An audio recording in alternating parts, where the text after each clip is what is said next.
We provide you the platform to turn your dreams into reality. Give wings to your aspirations with KR Mangalam University. Bihar विधानसभा चुनाव में भले ही अभी थोड़ा वक्त है, लेकिन सभी पार्टियां पूरी ताकत से चुनावी मैदान में उतर गई हैं और सब अपने अपने दावे भी कर रहे हैं कि अगली बार सरकार उन्हीं की बनने वाली है।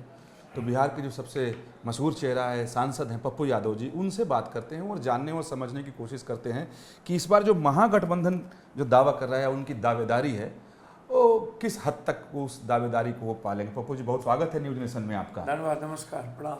वक्त है, लेकिन अभी से ही रस्सा कस्सी, महागठबंधन, फिर एनडीए, एक इधर तो कोई रस्से कस्सी नहीं है। कैसे? मांझी चिराग जी का झगड़ा, चिराग जी को लड़ा रहे हैं नीतीश जी से, नीतीश जी को सुप्तावस्था में भेज दिए, कुशवाहा जी अलग। अब झगड़ा तो रगड़ा वहां देखिए, यहाँ तो सब एक पूरा। लेकिन जानकारी यहाँ और भी गठबंधन में, अब जैसे झारखंड मुक्ति मोर्चा, उनको भी हम लोगों ने, हम अपने नेता से कहें, उनको भी हम लोग को लेने की जरूरत है। उनका भी 2% वोट है और व्यापक असर जाएगा। नहीं, इच्छा वो जता भी रहे हैं। वो इच्छा जता रहे, वो सवाल मेरा नहीं है। अब अभी तो कोई यहाँ गिरा, कोई वहाँ गिरा, झुमका गिरा बरेली के बाजार में। आप देखते चलिए ना क्या होगा। लेकिन आपके महागठबंधन एक रहेगा। लेकिन महागठबंधन से जानकारी ये भी आ रही है कि खासतौर पे कांग्रेस या दूसरी जो पार्टियां हैं, वो सीटों को लेकर के आपके यहाँ भी उलझन है। कांग्रेस चाहती है ज्यादा मिले, आरजेडी चाहती है कि ज्यादा लड़ जाएं। भैया कोई उलझन नहीं, इसका तय तो नेता करेंगे ना, और हमारे प्रभारी और अध्यक्ष लोग लगे हुए हैं।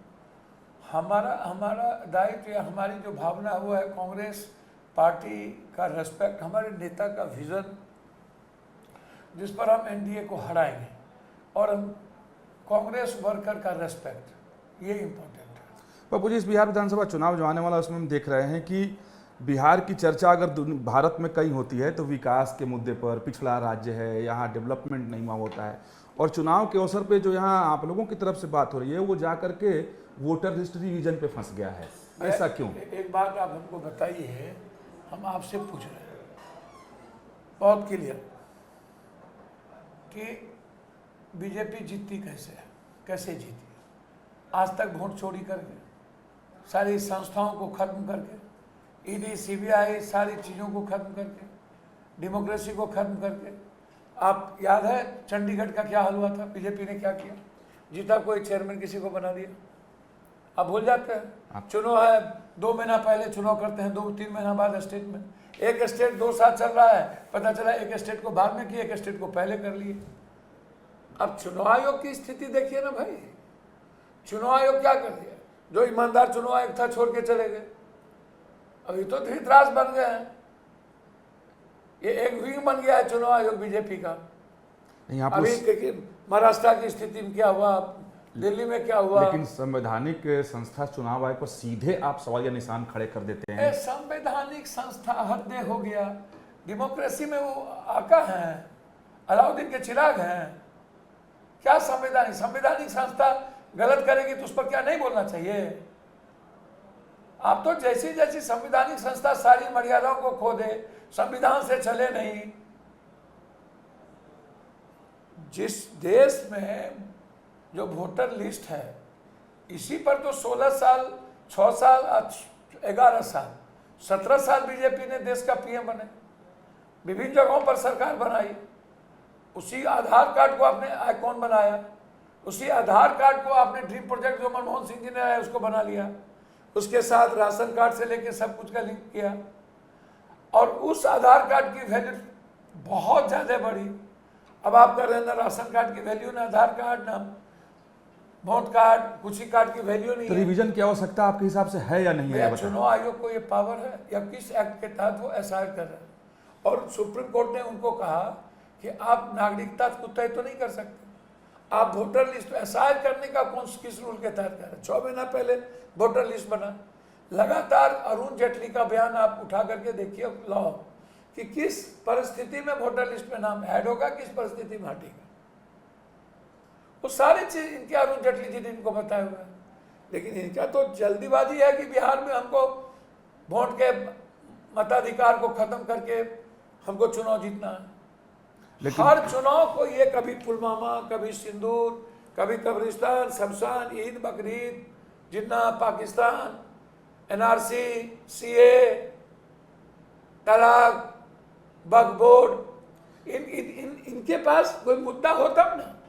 लेकिन पप्पू जी, बीजेपी आप लोग पर आरोप लगाती है कि जब आप चुनाव हार जाते हैं तब आरोप लगाते हैं, जीतते हैं तब तो आप आरोप नहीं लगाते हैं हमको तो कि समझ में नहीं आता है ये बात। कंटिन्यू हमारे नेता जो इन धृतराष्ट्र और दुर्योधन के खिलाफ लड़ रहे हैं, अर्जुन की तरह कंटिन्यू सारी संस्थाओं पर, जब रिजर्व बैंक के गवर्नर ने छोड़ा था, जब 5 जज प्रेस कॉन्फ्रेंस करके कहा था कि डर गए हैं सारी संस्थाएं और हम लोग, हमारे नेता तो सब दिन लड़े। राहुल गांधी जी की सदस्यता तो आनंद फानंद में 2 दिन में खत्म कर दिया। इतना तेज गति में चुनाव आयोग चलता है। अब 6 महीना पहले वोटर लिस्ट तैयार हो गया। इनको कब पता चला? अमेरिका, म्यांमार, नेपाल, बांग्लादेश के लोग 6 महीना पहले पता नहीं चला। इस एसआईआर के पहले जो 24 में वोट दिया, जिसके पास राशन कार्ड, आधार कार्ड सब है, उसका नाम इन लोगों ने पूर्णिया में लगभग छाड़ दिया। लगभग। आपका जो सीमांचल का एरिया है जिधर से आप आते हैं, वहाँ अगर जनसंख्या देखी जाए और आधार कार्ड की संख्या देखी जाए तो प्रतिशत में बहुत ज़्यादा नजर आ रहा है, यानी कहीं तो कुछ गड़बड़ी हुई भैया है। हमको तो कुछ, आप तो कुछ जानते नहीं, पढ़िए ना भैया। आप बताइए ना भैया, जब आदमी मर जाता है तब वो राशन कार्ड, पैन कार्ड, ये सब एग्जिस्ट करता हाँ, है। एग्जिस्ट करता है, जिंदा रहता है वो। उसके बाद बिहार में 37 जिले में 100% से ऊपर है, सिर्फ जहानाबाद छोड़ के। गुजरात में 18, दिल्ली में 3, जहाँ 150% है। तो आधार कार्ड ड्रीम प्रोजेक्ट 16 साल से डबल इंजन की सरकार, और आप कह रहे हैं बेईमानी से बन गया। हम कह रहे हैं कि इनका बाप दादा पैदा हुआ और अब हम पैदा हुए, तो हम पर यह लागू नहीं होता जब हम यहाँ पैदा हुए हैं तो। और हमसे आप मांग रहे हो मैट्रिक सर्टिफिकेट, जन्म प्रमाण पत्र, रिहायशी। 87 के पहले किसके बाप दादा, आपके दादा छादा का है?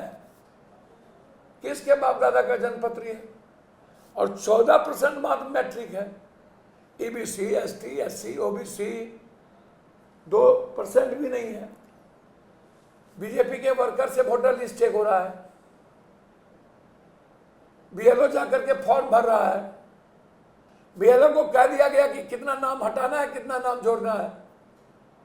यदि हर विधानसभा में 5000 नाम, 35 लाख, 40 लाख इनको काटने की बात है, बीजेपी को सीधा जिताना चाहते हैं।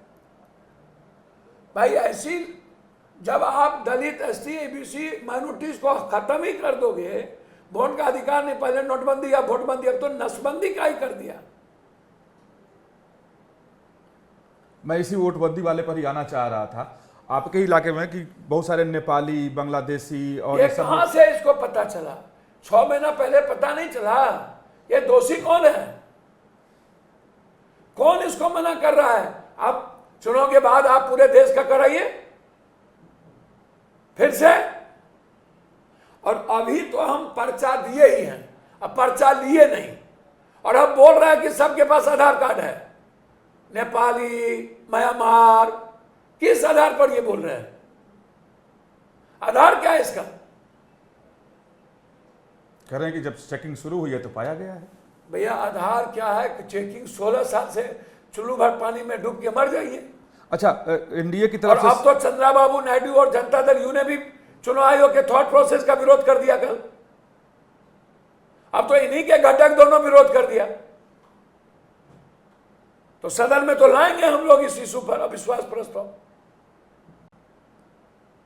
अच्छा, लोकसभा में आप लाने की तैयारी में हैं? भैया हम तो लाएंगे अविश्वास प्रस्ताव। हाँ, बहुत बड़ी बात पप्पू जी आप कर रहे हैं, अविश्वास प्रस्ताव। बहुत, चूंकि आप मजे हुए राजनेता हैं भैया तो... एकदम चंद्रबाबू नायडू और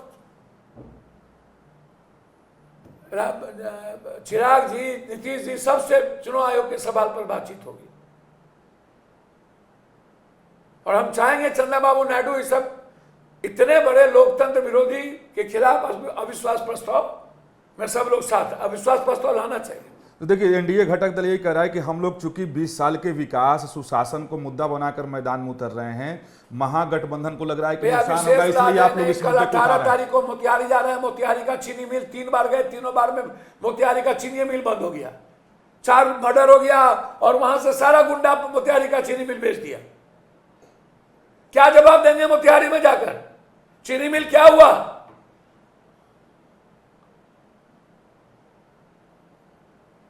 बताइए ना।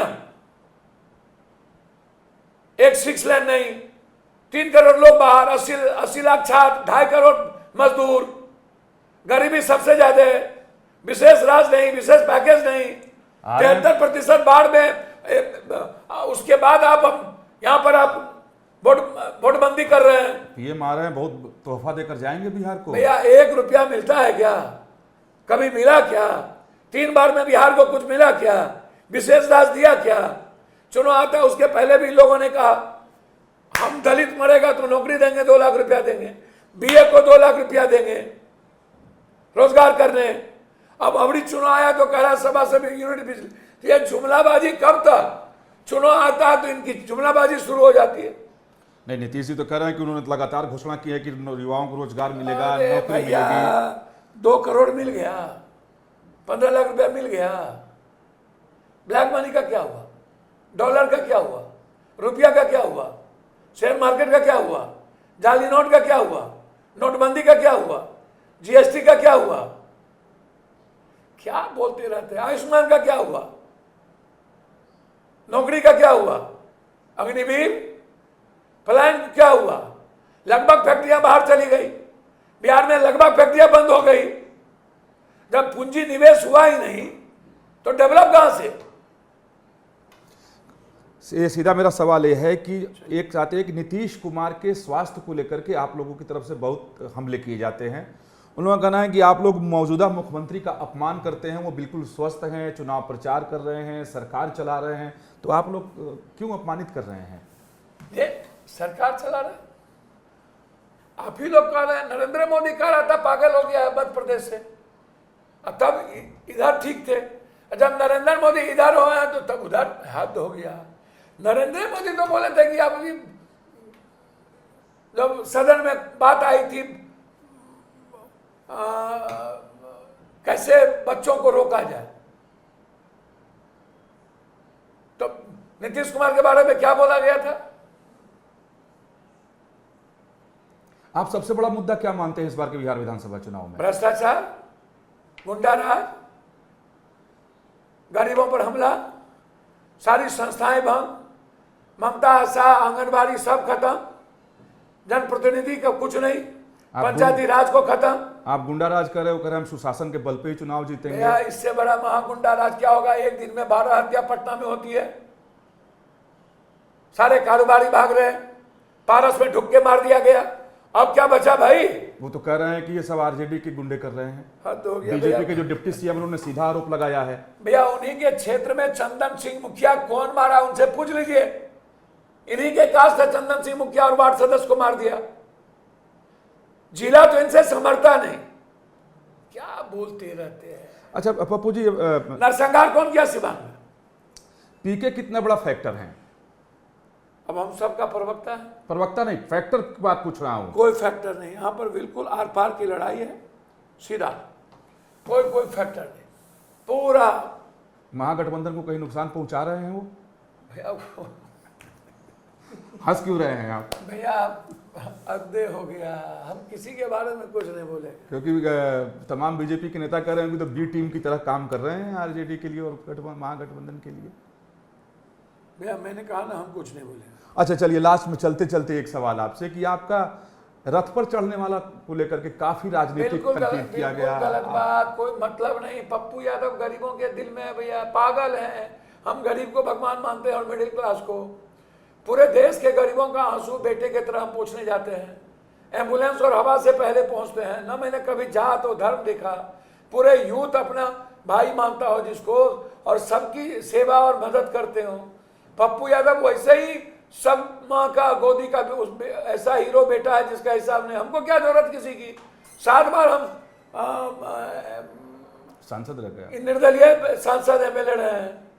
पप्पू यादव को क्या जरूरत है, जब एसपीजी मेरे नेता ऊपर में आइए हैं और हम अपने नेता के विजन के साथ खड़े हैं, लड़ रहे हैं, कोई गठबंधन किसी ने नहीं हटाया। सम्मानजनक सीटें मिलेंगी कांग्रेस को विधानसभा भैया चुनाव में। कांग्रेस अपने रेस्पेक्ट के साथ खड़ा है और आगे भी खड़ा रहेगी। चलिए, बहुत धन्यवाद न्यूज एजेंसी से बात करने के लिए।